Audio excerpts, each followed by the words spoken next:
Ce matin, on va voir ça ensemble dans Jacques 3. Qu'est-ce qu'on a vu dans la deuxième partie du chapitre 2, la foi et les œuvres? Hein? On a vu aussi, on a parlé et constaté pourquoi tant de résistance face aux bonnes œuvres. Ben oui, parce qu'on ne veut pas que les gens pensent qu'ils sont sauvés par leurs œuvres.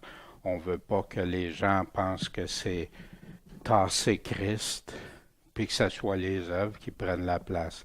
Jamais. Mais le Seigneur nous a sauvés pour faire les œuvres.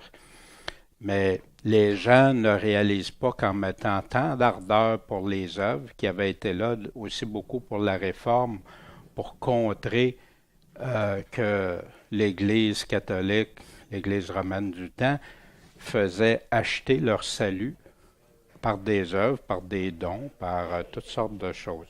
Ce n'est vraiment pas le contexte là. Mais parfois, il y en a qui vont à l'excès. Ils jettent le bébé avec l'eau du bain. Hein. Aucun chrétien, ils peuvent se dire chrétiens, mais aucun chrétien peut croire qu'il sera sauvé par les œuvres de la loi ou ses propres mérites. C'est juste Christ. Seulement Christ. Mais seulement, il y en a qui mettent Christ, mais qui enlèvent tout ce qu'il a dit autour. Mais non, Christ, c'est avec tout ce qu'il a dit. C'est ça la différence. Seulement Christ peut nous accorder son salut.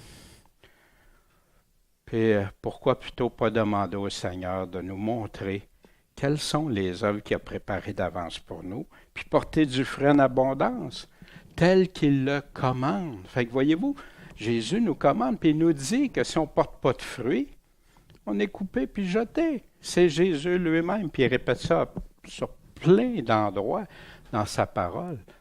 Mais des gens croient parce qu'ils ont une foi incomplète, qui ne croient pas que Jésus, tout ce qu'il dit, il essaye de prendre un Jésus, mais sans prendre tout ce qu'il dit. Puis ça, c'est la foi, mais c'est pour ça que Jacques ramène les démons aussi, croient. Mais pourtant, Jésus nous dit, il n'y a aucune contradiction. On est sauvé pour accomplir les œuvres de Dieu puis porter des fruits. S'en réjouir puis porter des fruits. La foi et les œuvres, hein? Puis j'avais amené, as-tu déjà vérifié par toi-même les textes qui parlent de la foi puis des œuvres dans tout leur ensemble? Puis vérifier les parallèles dans leur contexte, de quoi ils parlent. On a vu Paul aussi quand il parlait souvent des œuvres de la loi. Dans Romains, il ne parle que des œuvres de la loi. Ailleurs, il va parler par nos mérites. Mais sinon, puis, juste à titre d'exemple, allez comparer Matthieu 25, des versets 31 à 46. Gardez-vous ça en note, puis allez vérifier ça chez vous. Vous allez voir, quand Jésus dit, quand est-ce que vous m'avez vu, quand est-ce qu'on t'a vu nu, sans nourriture, sans rien, remarquez la foi que Jésus parle là. La foi avec les œuvres d'amour de Dieu. D'aider son prochain, puis ceux qui ne l'ont pas fait. Pourquoi Jésus dit à ceux qui l'ont fait, il les appelle juste, puis venez, puis les autres, il dit non. C'est important, c'est les paroles de Jésus. Les œuvres de l'amour, ce commandement d'aimer ne peut pas être dissocié de la foi. Sans ça, on se trompe, la parole nous dit. On doit faire l'ensemble. Maintenant, pour ce matin, on va lire le chapitre 3 de Jacques. Mes frères, qu'il n'y a pas parmi vous beaucoup qui enseignent, car nous encourons un jugement plus sévère. Or, nous bronchons tous en plusieurs choses. Si quelqu'un ne bronche pas en parole, c'est un homme parfait qui peut tenir aussi tout son corps en bride. Voici, nous mettons des morts dans la bouche des chevaux afin qu'ils nous obéissent et nous dirigeons tout leur corps. Voici, encore, les navires qui sont si grands et que poussent les vents violents sont dirigés par un très petit gouvernail, partout où le commande le pilote. La langue, de même, est un petit membre, et elle se vante de grandes choses. Voici un petit feu. Combien de bois peut-il pas allumer? La langue aussi est un feu, un monde d'iniquité. Ainsi, la langue est placée parmi nos membres, souillant tout le corps et enflammant le cours de la vie, enflammée elle-même de la géhenne. Toute espèce de bêtes sauvages et d'oiseaux, de reptiles, d'animaux marins se domptent et ont été domptés par la nature humaine. Mais aucun homme ne peut dompter la langue. C'est un mal qu'on ne peut réprimer, elle est pleine d'un venin mortel. Par elle on bénit Dieu, le Père, et par elle nous maudissons les hommes faits à l'image de Dieu. De la même bouche sort la bénédiction et la malédiction. Il ne faut pas, mes frères, que ce soit ainsi. Une fontaine jette-t-elle par la même ouverture de l'eau douce et de l'eau amère? Mes frères, un figuier peut-il porter des olives ou une vigne des figues? De même, aucune fontaine ne peut donner de l'eau salée et de l'eau douce. Y a-t-il parmi vous quelqu'un sage et intelligent? Qu'il montre ses œuvres avec une bonne conduite, avec la douceur de la sagesse. Mais si vous avez un zèle amer et un esprit de contention dans votre cœur, ne vous glorifiez pas et mentez pas contre la vérité. C'est pas la sagesse qui vient d'en haut, mais elle est terrestre, animale et diabolique. Car partout où sont la jalousie et la chicane, là il y a du trouble et toute espèce de mal. Quant à la sagesse d'en haut, elle est d'abord pure, puis paisible, modérée, traitable, pleine de miséricorde et de bons fruits, impartiale et sans dissimulation. Or, le fruit de la justice se sème dans la paix pour ceux qui s'adonnent à la paix. Ici, un bref chapitre, 18 phrases, versets, mais que Jacques frappe, puis il refrappe sur le clou, puis il refrappe, en donnant plusieurs exemples. Mais il définit c'est quoi. Puis c'est là aussi, ça va être important qu'on ait le discernement de quoi il est en train de parler, puis nous, s'examiner à la lumière de ça. Jacques 3. On va débuter. On va le regarder maintenant. Mes frères, qu'il n'y a pas parmi vous beaucoup qui enseignent. Pourquoi? Parce qu'on va encourir un jugement plus sévère. Jacques prend-il ça de lui-même? C'était-tu parce que Jacques voulait être le seul enseigné qui disait ça? Ben non. Mais il avertit qu'il n'y en ait pas beaucoup qui enseignent parce qu'on a encore un jugement plus sévère. On va définir c'est quoi aussi enseigner, on a des choses. 2 Corinthiens 5:10, il nous faut tous comparaître devant le tribunal de Christ, afin que chacun reçoive selon le bien ou le mal qu'il aura fait étant dans son corps. Ici, tout le monde, mais ici, ceux qui enseignent, remarquez une chose. Ici, dans Hébreu, quand il parlait, obéissez à vos conducteurs, soyez là soumis. Pourquoi? Parce qu'ils veillent sur quoi? Sur vos âmes. Un vrai conducteur peut jamais, pour avoir de la notoriété, de la glorieux, non. C'est devant Dieu, là, tu niaises pas avec ça. Vos âmes, comme devant en rendre compte. C'est sérieux, je vous le dis, des fois j'en ai tremblé avant de donner des messages. Seigneur, permets pas que je dise des affaires qui ne sont pas ta volonté, tes affaires. Puis si, Seigneur, je déforme ta parole, tout ça, montre-moi, Seigneur, corrige-moi. Je sais que tu m'aimes, Seigneur, tu m'as corrigé sur plein d'affaires, puis je veux ça. Puis imaginez pour toi, pour ton âme, ton éternité, puis aussi, il va donner des récompenses, mais il y en a qui les récompenses vont tout partir. Mais moi, la première chose, c'est pour plaire à Dieu. Les récompenses, ça, c'est Dieu qui déterminera ça, si j'en mérite ou pas. Mais lui plaire, par exemple, ça, c'est important. Lui être agréable. Comme devant en rendre compte, afin qu'il le fasse avec joie et non en gémissant, car cela vous serait préjudiciable. Tout part à partir de la parole. Là, il parlait de ceux qui enseignent. Mais vous savez, il n'y a pas juste enseigner. Il y a le témoignage. Le témoignage, hein, témoin qui voulait dire martyr depuis le début de l'Église, qui par leur vie premièrement, puis après ça, leur parole.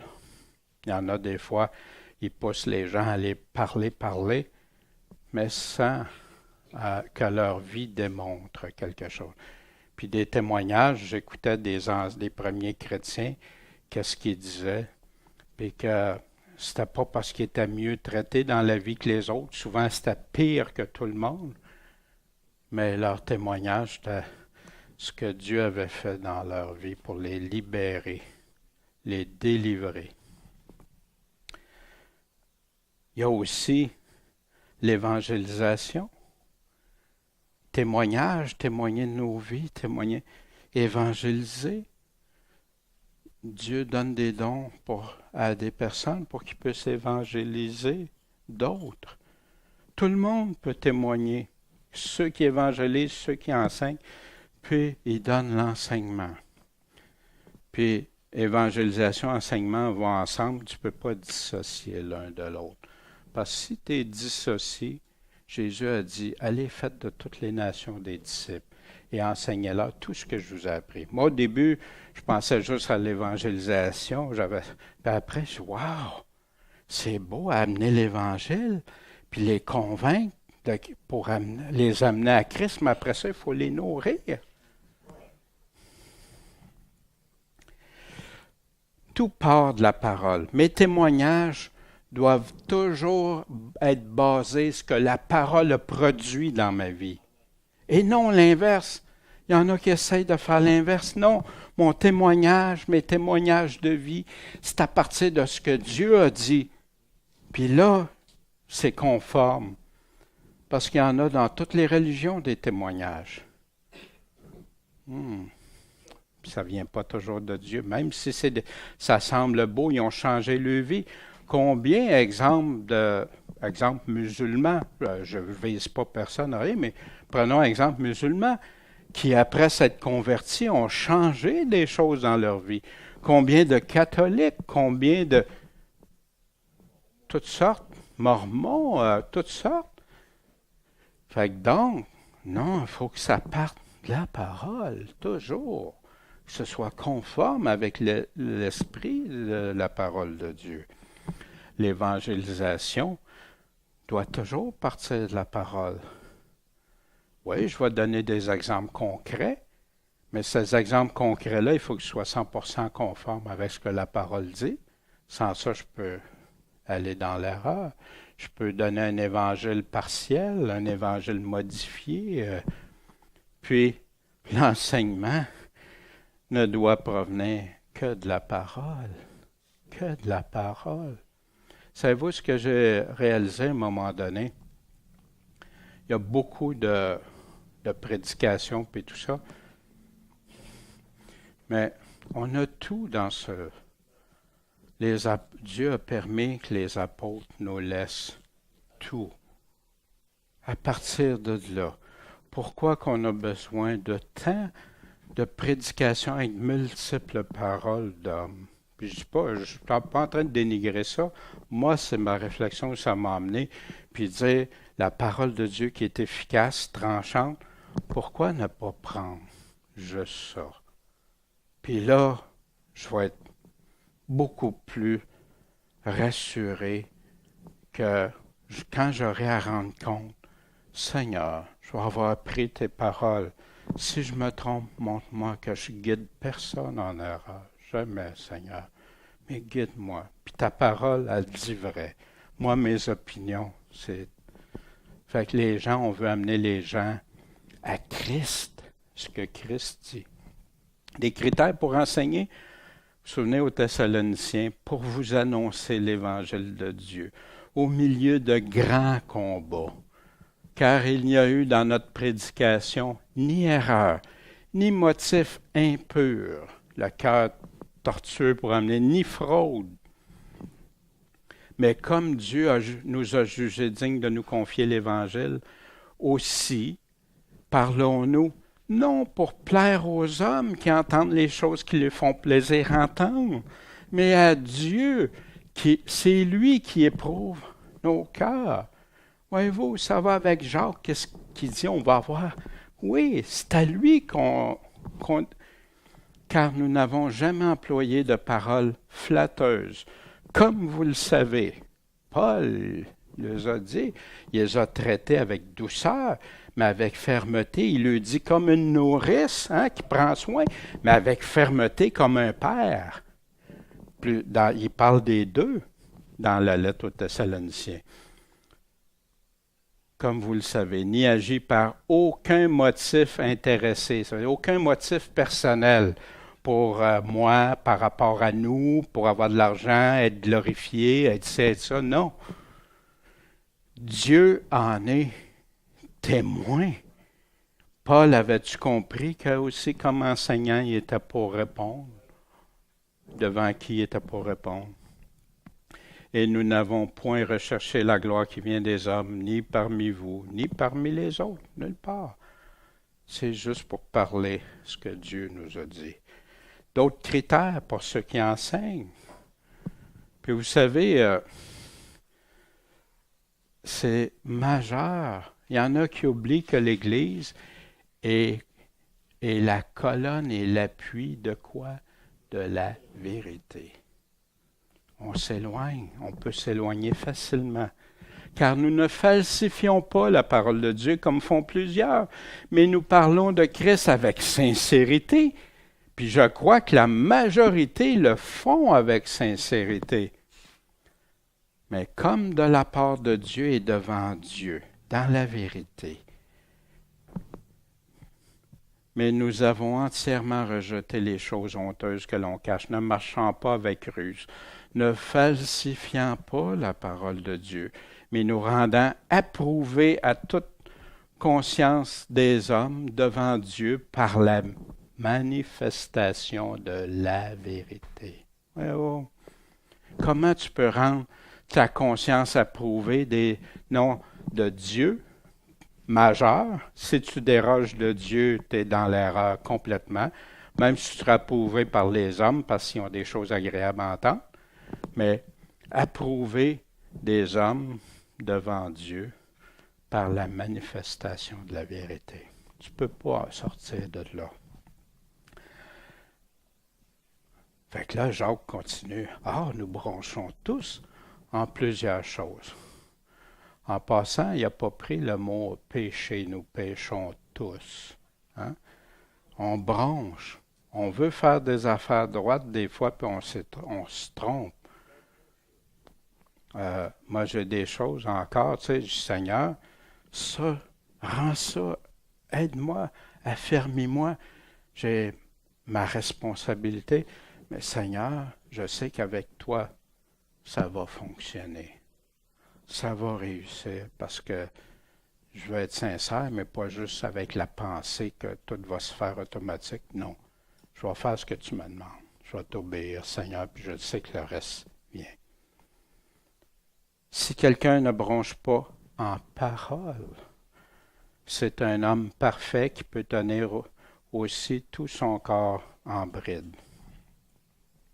Voici, nous mettons des morts dans la bouche des chevaux afin qu'ils nous obéissent, puis on dirige tout leur corps. Pourtant, C'est petit, le mort. Quand tu regardes la puissance d'un cheval, tu prends juste un petit article, puis tu peux contrôler. Wow! Jacques va nous donner plusieurs exemples pour la langue. Vous allez voir, puis c'est intéressant. Voici encore les navires qui sont si grands que poussent des vents violents, sont pourtant dirigés par un très petit gouvernail, partout où le commande le pilote. Encore là, petit gouvernail pour un gros navire. La langue de même, comme le mort, comme le petit gouvernail, est un petit membre. Malheureusement, elle se vante de grandes choses. Avez-vous remarqué comment c'est facile des fois, ouais, j'ai fait ci ou j'ai fait ça ou je veux faire ça. On est sujet à ça. Hein? On doit faire attention dans ça. Pas se vanter. On peut dire qu'on a fait des choses. On peut dire voici ce qu'on fait, mais pas s'en vanter. Parce que tout nous vient de Dieu. On n'a aucune gloire dans ça. Dieu nous permet, Dieu nous donne la santé, il nous donne le temps, les ressources, l'intelligence, tout ce qu'on a besoin. Fait que pourquoi qu'on pourrait s'en vanter? Qu'on le dise, par contre, pour que les gens voient aussi qu'il y a des choses. Ce matin, on parlait, Michel et moi, du temps pour les modules, les cours, puis tout ça. Puis, ben oui, mais ça nous donne une idée, un ordre de grandeur. Mais pas pour se dire, hey, nous autres, regarde, on est bons. Là. Ah, ça, c'est la pire des affaires. Parce que Dieu résiste à qui? Aux orgueilleux. Fait grâce aux humbles. On le fait dans l'humilité, mais dans la vérité, dans l'importance de servir le Seigneur, puis s'encourager, puis de réaliser ce que c'est. Puis, Amen. Fait que là, il dit, la langue, elle peut se vanter, elle peut se vendre de grandes choses. Là, il va prendre un autre exemple. Voici un petit feu. Combien de bois ne peut-il pas allumer? Hein? Juste un petit feu. Hop! Le petit feu, il grandit, puis là, tout brûle. Hein? On a des exemples de ça. Mais la langue, c'est pareil. La langue aussi est un feu.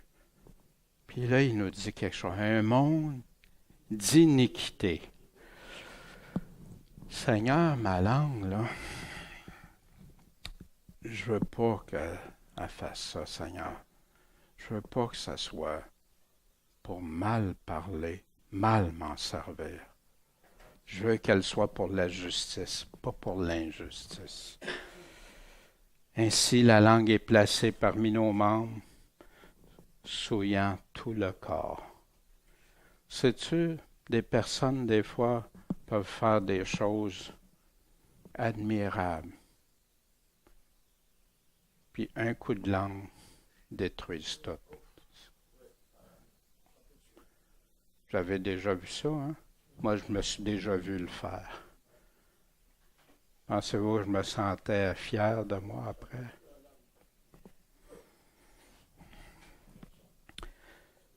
Souillant tout le corps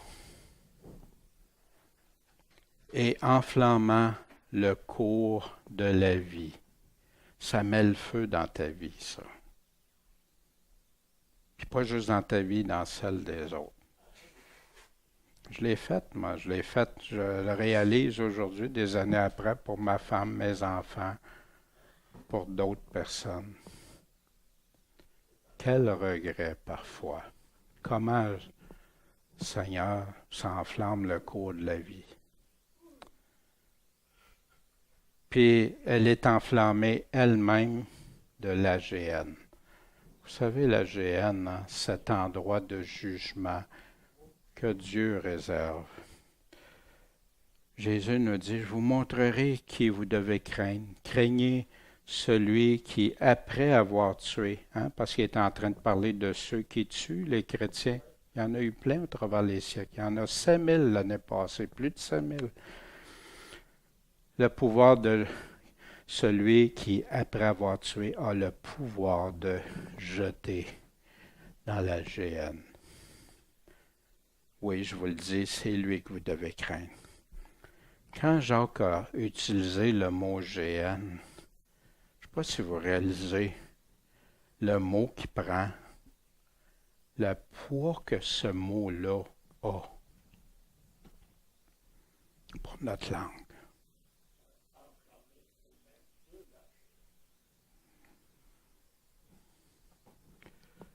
Ça rapport au jugement. C'est pour ça que Jésus dit qu'on aura tous à rendre compte de toute parole vaine qu'on aura dite. Ça vous donne-tu de la crainte? Moi, ça m'en donne. Mais pas pour rester terrorisé, mais pour dire, Seigneur, aide-moi à dompter ça. Que j'arrête, que je puisse, oui, je m'en repens à chaque fois que ça m'est arrivé, mais c'est pas de retourner à la case départ, c'est de t'en délivrer.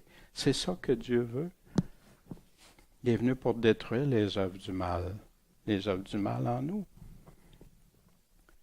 Le feu de la langue, Proverbe 16, 27. L'homme méchant se creuse le mal, et il y a comme un feu brûlant sur ses lèvres. Dans ça, le charbon est fait pour faire la braise, que le Proverbe 26, 21 nous dit, et le bois pour faire du feu. Puis l'homme querelleur, lui, pour exciter les querelles. Ils prennent souvent le feu pour décrire des comportements à la langue.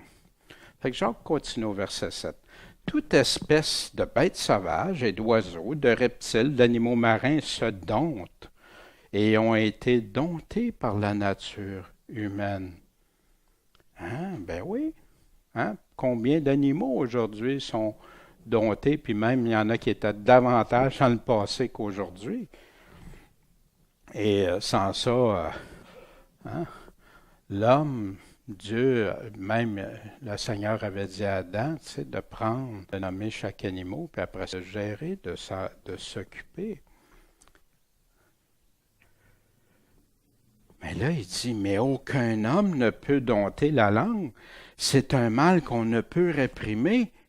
Elle est pleine d'un venin mortel. Oups, attends une minute, là. Là, tu es en train de me dire, Jacques, que c'est impossible de m'en sortir. La langue, c'est un mal qu'on ne peut pas réprimer. Elle est pleine d'un venin mortel, d'un poison mortel. OK. Dans Ecclésiaste 10, 11, il nous dit, si le serpent mord sans faire du bruit, le médisant ne vaut pas mieux. Vous allez voir la langue de quoi il parle. Il est en train de parler de ceux qui font le mal avec leur langue, de ceux qui détruisent son prochain avec la langue. Vous avez vu combien de réputations ont été détruites? La langue, dans le psaume 140, verset 3, qui affilent leur langue comme quoi? Comme un serpent, qui ont un venin d'aspic sous leurs lèvres. Jacques citait des paroles qui connaissaient la parole de Dieu pour décrire la langue.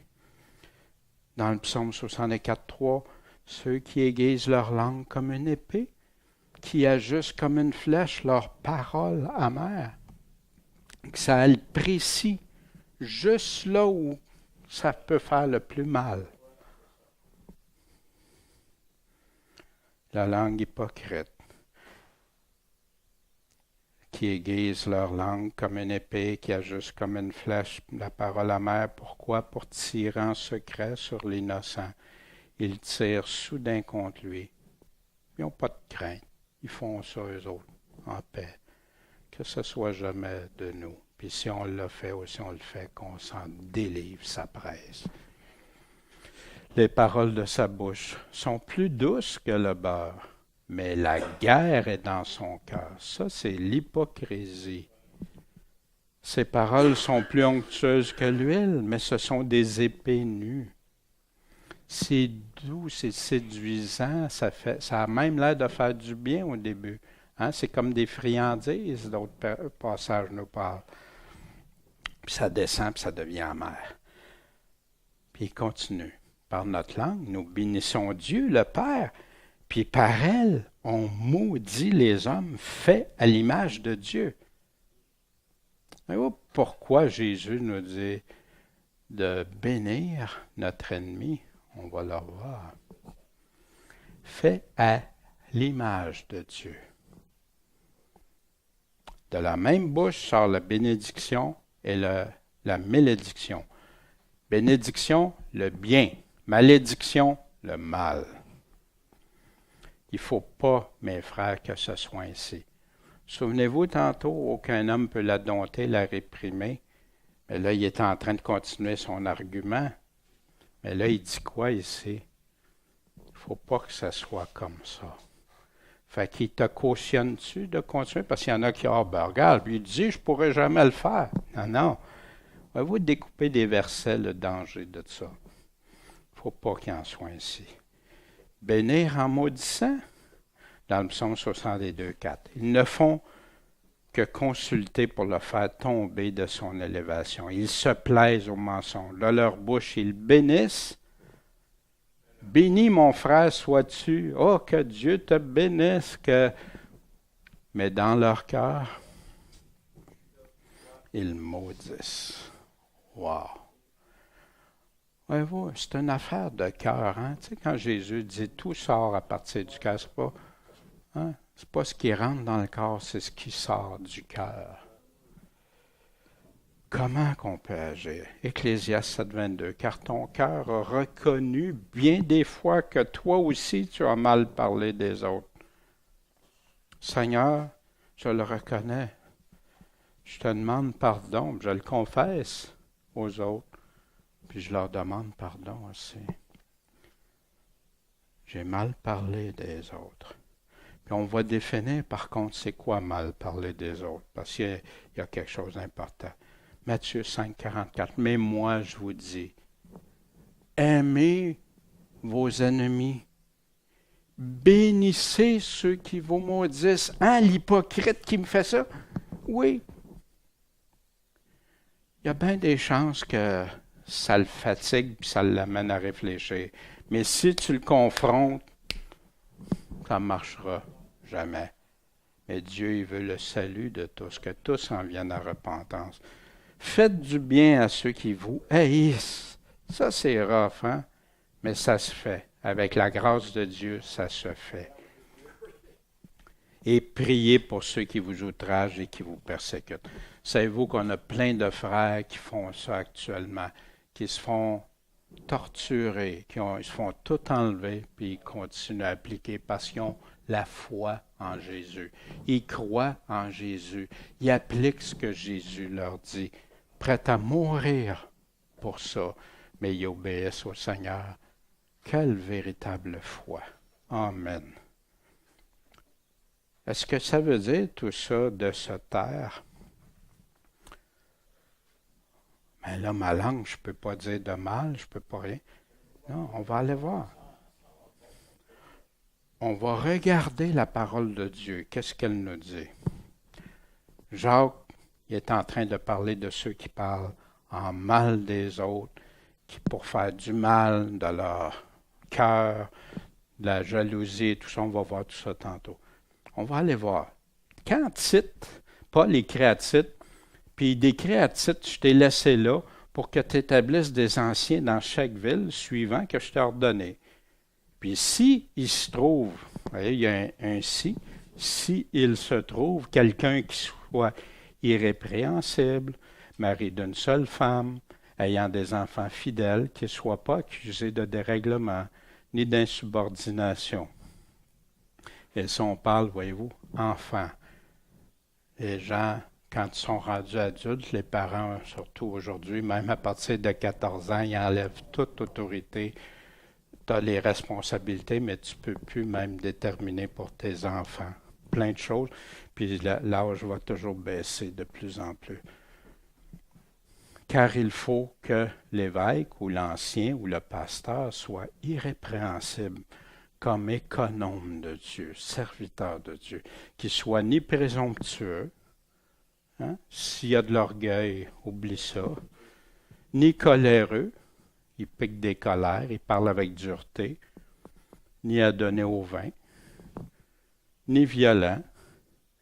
Violent, ça ne veut pas dire physiquement dans ses paroles, ni porté au gain déshonnête. Mais au contraire.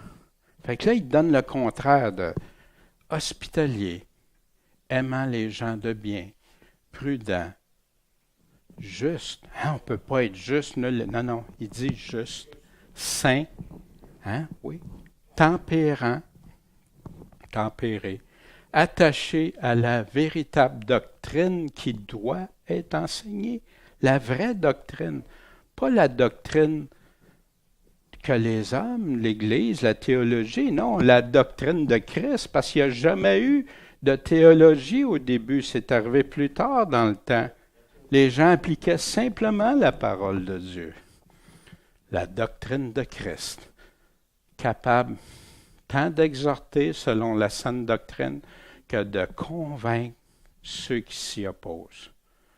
Fait qu'est-ce qu'on peut se taire quand il nous dit ça? Ben non. Il y en a qui mélangent, ben là, il ne faut pas parler en mal, de rien dire de mal. Parle pas en mal de ton prochain. Abaisse-les pas. Dis pas du mal. Mais quand il fait des choses qui sont mal par rapport à la parole de Dieu, oui, dis-le. Il faut, c'est un commandement. Il y a en effet, principalement, parmi ceux de la circoncision, beaucoup de gens indisciplinés, de vains discoureurs, qui parlent l'Évangile, mais ça parle, plein de mots, mais c'est plus. Et d'imposteurs, auxquels il faut fermer la bouche. Fait que comment tu peux faire ça? Vous savez, tous les apôtres, et même Jésus, seraient en faute s'il n'y aurait jamais fallu qu'il parle des mauvaises œuvres, du mal, de distinguer. Mais Jésus a bien appelé des personnes hypocrites. Il a bien appelé, Paul a fait la même chose, Pierre et tout ça. Mais dans la vérité, fermeté, puis nous, il nous demande la douceur. Il ne dit pas de faire ça en sauvage. Jamais. Est-ce que ça fait partie, qu'est-ce qui fait partie du fruit de l'esprit? Le fruit de l'esprit, ça consiste à quoi? En toutes sortes de bonté. Il faut que ça soit dans la bonté, de justice, pas d'impartialité, c'est juste, et de vérité, basé juste sur la vérité. Examinez ce qui est agréable au Seigneur et ne prenez aucune part aux œuvres infructueuses des ténèbres, mais bien plutôt condamnez-les, dénoncez-les. Vous remarquez ici, il parle des œuvres. OK? Des fois, il y en a qui ils s'en servent pour attaquer tout le monde, des personnes, des fois, des frères qui sont dans l'erreur, mais qui ont besoin d'être amenés à la vérité. Fait qu'on doit faire attention quand on parle. C'est quoi les motifs de mon cœur? Je peux parler, je peux dire que qu'est-ce qui se passe là, c'est pas correct.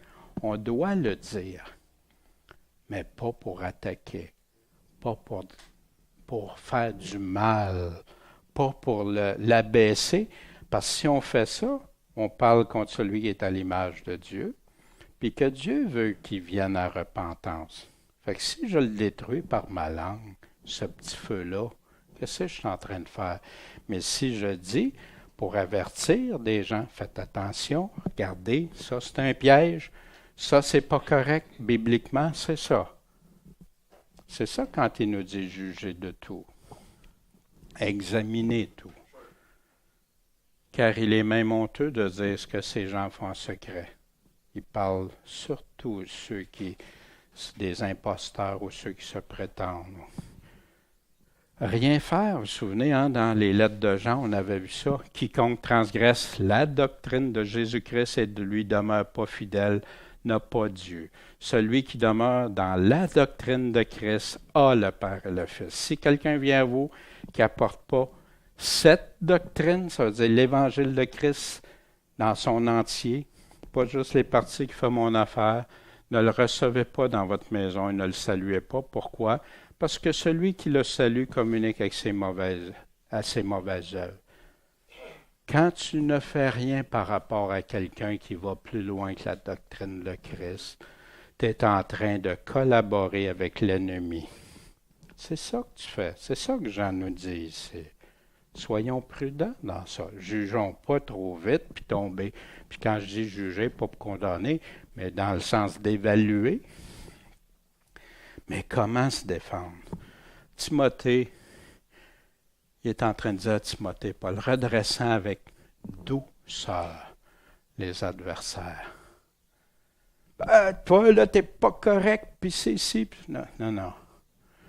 Comment, Seigneur, je peux avertir? Attendant. Ah oui, des fois, comme moi, j'ai eu tendance, des fois, à me décourager pour des affaires. Attendant que Dieu leur donne la repentance et leur fasse connaître la vérité. Pierre dit, mais sanctifiez dans vos cœurs le Seigneur Dieu et soyez toujours prêts à vous défendre, mais comment? Avec douceur et respect auprès de tous ceux qui vous demandent raison de l'espérance qui est en vous. Un esprit doux, mais l'homme caché dans le cœur l'incorruptibilité d'un esprit doux et paisible qui est d'un grand prix devant Dieu. Un esprit doux et paisible, tu veux un grand prix devant Dieu? Doux et paisible ton esprit. Proverbe 15 nous dit, une réponse douce apaise la fureur, mais une parole dure, ça excite la colère. Tu veux parler à quelqu'un pour l'amener à Christ, puis il y en a qui perdent les pédales, ils deviennent émotifs, c'est la chair qui parle. Ça fait des divisions dans des églises parce que les personnes, au lieu d'aller avec douceur, ils ont été avec dureté. Une parole dure, parler durement, ça fait quoi? Une fontaine jette-t-elle par la même ouverture de l'eau douce et de l'eau amère? Un autre exemple que Jacques prend. Mes frères, un figuier peut-il porter des olives? Ça peut-tu? Ou même une vigne des figues? La même façon, de même, aucune fontaine ne peut donner de l'eau salée et de l'eau douce. Hein? Tu ne peux pas avoir une source d'eau qui te donne les deux en même temps. Tu vas avoir une source qui va te donner une, puis une source. Mais tu ne peux pas les deux en même temps. Il nous parlait de fruits. Hein? Jacques connaissait bien le Seigneur, ses enseignements et tout ça. Jésus nous en a parlé. Chaque arbre se connaît par son propre fruit. Hein? Ben oui. Puis un bon arbre ne peut pas produire de mauvais fruits, mais un mauvais arbre de bons fruits. Puis Jésus disait ici, on ne cueille pas des figues sur des épines, puis on ne cueille pas des raisins sur un buisson. Jacques 3. Y a-t-il parmi vous quelqu'un sage et intelligent? On veut tout dire, moi, Seigneur. Non? On ne veut pas ça, être intelligent puis sage pour Dieu. Comment qu'on peut montrer nos œuvres? Par une bonne conduite, puis avec la douceur de la sagesse. Puis il va nous expliquer Tu veux savoir si quelqu'un est vraiment sage? Il va nous donner la recette. On va le voir, ça ne sera pas long. Ici, il dit à titre de médire de personne, de ne pas être querelleur, d'être modéré, de montrer une douceur imparfaite. Non, une parfaite douceur envers qui? Ceux qu'on n'aime pas ou ceux qui même qui sont contre Dieu, le montrer de la dureté et tout ça? Même pas tous les hommes. Car nous aussi, nous étions autrefois. Nous autres aussi, on était insensés, désobéissants, égarés, assujettis à des passions, des voluptés diverses, vivant dans le mal, la malice et dans l'envie, dignes de haine, nous haïssant les uns les autres. Je ne sais pas si vous remarquez ici, ceux qui disent que tu peux, parce que tu crois au Seigneur Jésus, puis que tu n'as pas besoin de changer tant que ça, étions au passé insensés, étions désobéissants. Fait qu'aujourd'hui, si tu n'es plus désobéissant, tu es obéissant, voyez-vous. Égaré, ben là, tu es dans la vérité. Tu t'en vas, du moins, tu devrais toujours viser à ça. Des passions, des voluptés diverses, dans le mal, dans l'envie. Tu ne dois plus, c'est fini, ça. Puis si tu t'aperçois qu'il y a quelque chose là-dedans, la repentance est s'en débarrasser, demander à Dieu qu'on peut porter du bon fruit. Puis là, il est en train de nous dire, par rapport à la sagesse. Il va nous comparer ça. Mais si vous avez un zèle amer, un zèle, ça prend-tu du zèle? Oui, la parole nous dit qu'il faut apprendre du zèle. Mais ton zèle, s'il est amer, c'est quoi amer? Pas bon. Et un esprit de contention, un esprit de dispute ou de parti pris.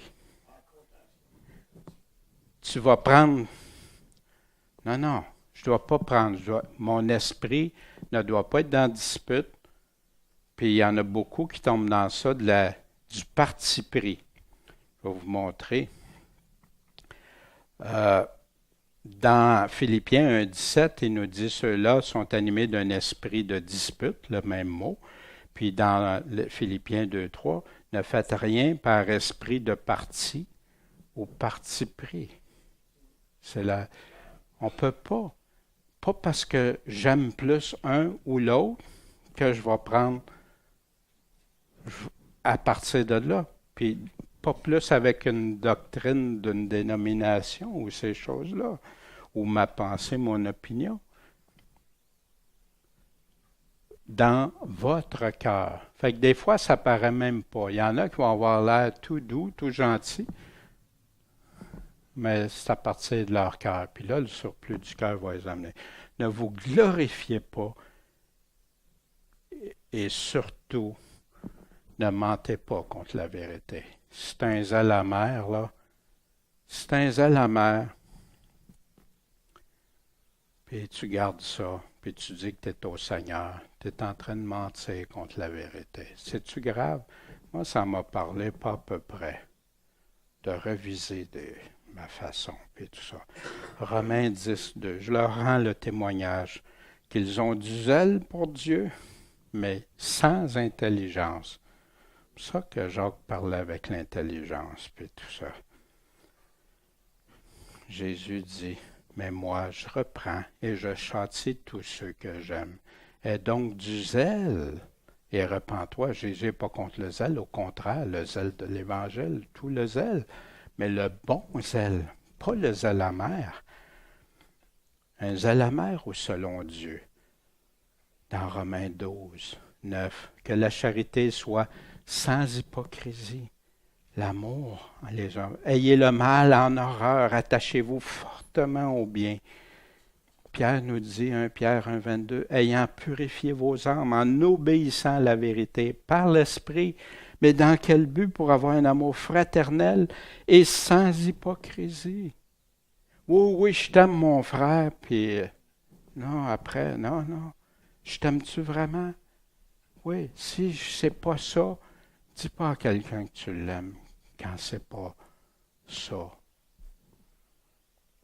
Parce que tu deviens un hypocrite. Aimez-vous avec constance les uns les autres d'un cœur pur. Ayant donc renoncé à toutes sortes de malices, de fraude, de dissimulation, d'envie et de médisance. Jacques continue. Parce que si tu as un zèle amer, si tu as ce genre de zèle, ce n'est pas la sagesse qui vient d'en haut, mais elle est terrestre, du monde. Elle est animale, de la chair. Et il n'arrête pas là. Diabolique. Fait qu'un zèle amer, ça vient-tu de Dieu? Ça vient du malin directement. C'est pour ça qu'on doit faire attention. Puis beaucoup, on peut se prétendre être sage, mais ce n'est pas la sagesse de Dieu.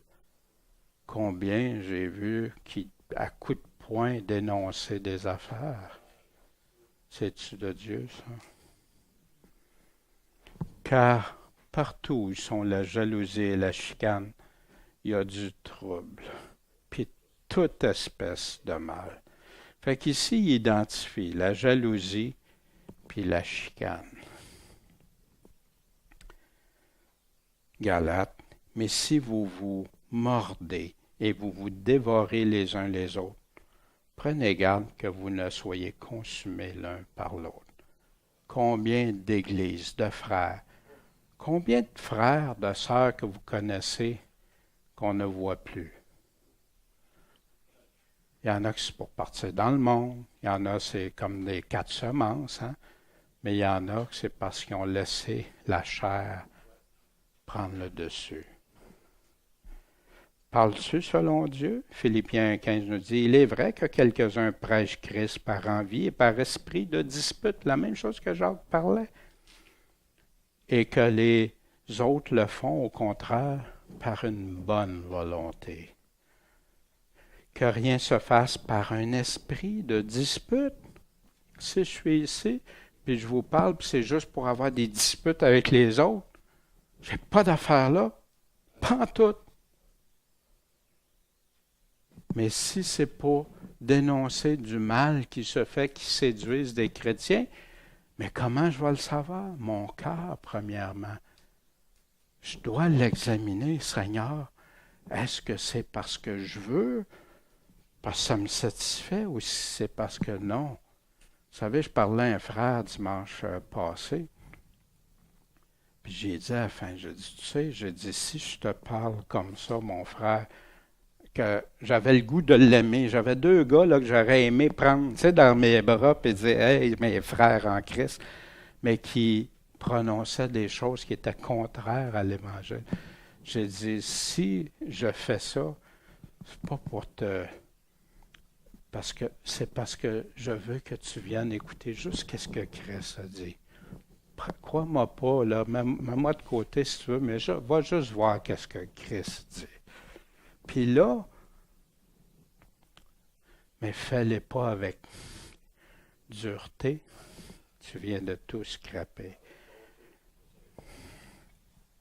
Mais par l'humilité de cœur que l'un estime plus excellent. Pas par une vaine gloire, pas de dispute, par esprit de dispute, mais avec humilité et douceur.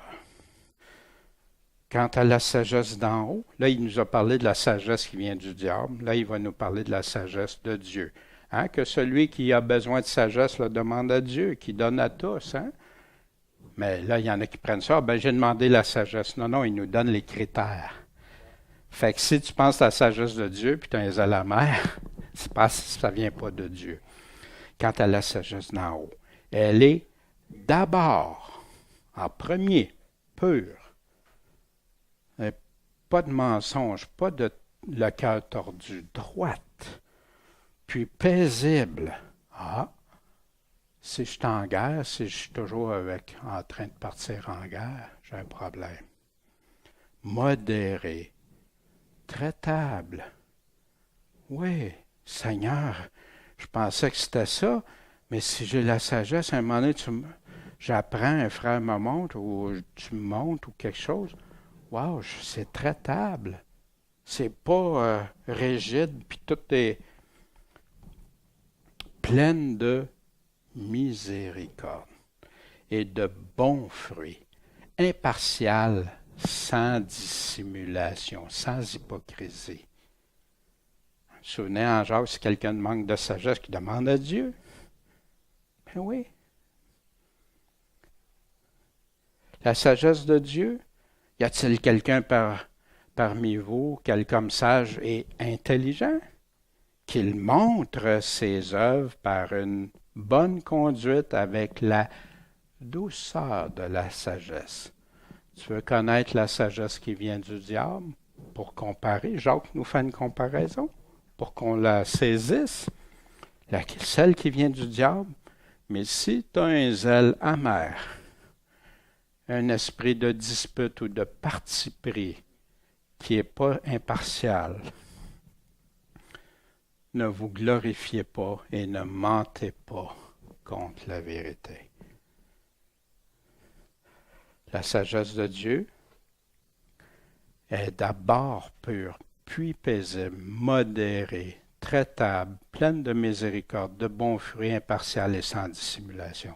Vous savez, si on regarderait ces critères-là quand on veut savoir si on a la sagesse ou pas, c'est là qu'on va le savoir.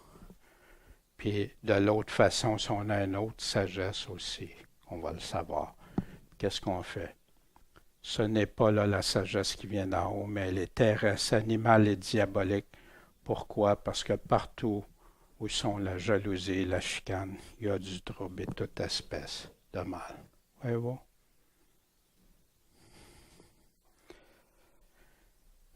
Or, le fruit de la justice se sème dans la paix. Pour ceux qui s'adonnent à la paix, heureux ceux qui ont faim et soif de paix, de justice. Romains 12, 18.